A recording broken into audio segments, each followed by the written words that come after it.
قائد اعظم کے چند الفاظ تو میں چاہتا ہوں کہ آپ کو میں سنا دوں. یہ ویسے تو پورا آپ کو مل جائے گا اس کتابچوں کے اندر.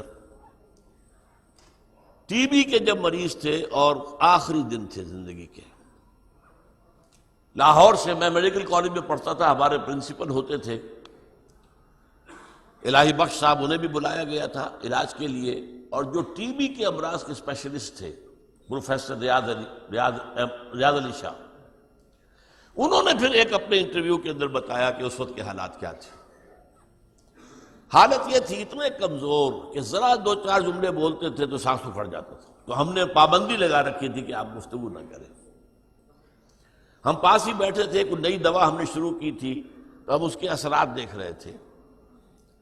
لیکن ہم نے محسوس کیا کہ قائد اعظم بار بار جیسے ان کی زبان پر کچھ آنا چاہتا ہے پھر وہ چپ ہو جاتے، کیونکہ ہم نے روکا ہوا ہے. تو ہم نے کہا یہ اندرونی کشمکش تو زیادہ خراب کرے گی. تو ہم نے کہا قائد اعظم فرمائیے کیا فرمانا چاہتے. اب یہ جو فرمایا ہے وہ سن لیجئے. تم جانتے ہو جب مجھے یہ احساس ہوتا ہے کہ پاکستان بن چکا ہے تو میری روح کو کس قدر اطمینان ہوتا ہے. یہ مشکل کام تھا اور میں اکیلا اسے کبھی نہیں کر سکتا تھا. میرا ایمان ہے کہ یہ رسول خدا صلی اللہ علیہ وسلم کا روحانی فیض ہے کہ پاکستان وجود میں آیا. اس کے ساتھ ہی جوڑ لیجئے 27ویں شب کو نازل ہوا ہے یہ پاکستان. رمضان مبارک کی 27ویں شب لیلۃ القدر میں نازل ہونے والا. اب یہ پاکستانیوں کا فرض ہے کہ وہ اسے خلافت راشدہ کا نمونہ بنائیں تاکہ خدا اپنا وعدہ پورا کرے اور مسلمانوں کو پوری زمین کی بادشاہت دے.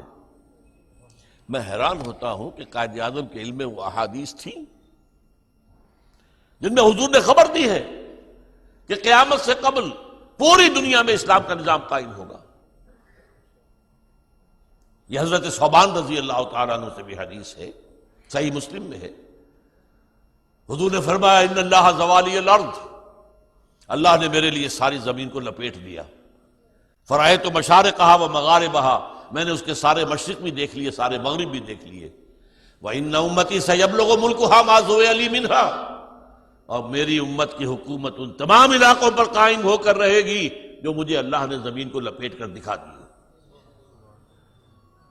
یہ حدیث میں حیران ہوں.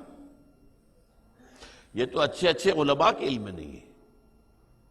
اس لیے کہ یہ احادیث جو ہیں، احادیث کی کتابوں کے آخری حصے میں باب الملاحم، باب الفتن، یہ جو باب آتے ہیں وہ عام طور پر علماء اس کی طرف توجہ دیتے ہی نہیں. یہ حدیث تو ان میں ہے.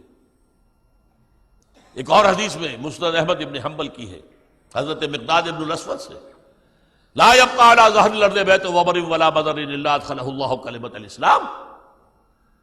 حضور فرماتے ہیں کہ زمین پر نہ کوئی گھر رہے گا اینٹ گارے کا بنا ہوا اور نہ ہی کوئی خیمہ رہے گا جس میں اللہ کلمہ اسلام کو داخل نہ کر دے. یہ ہونا ہے.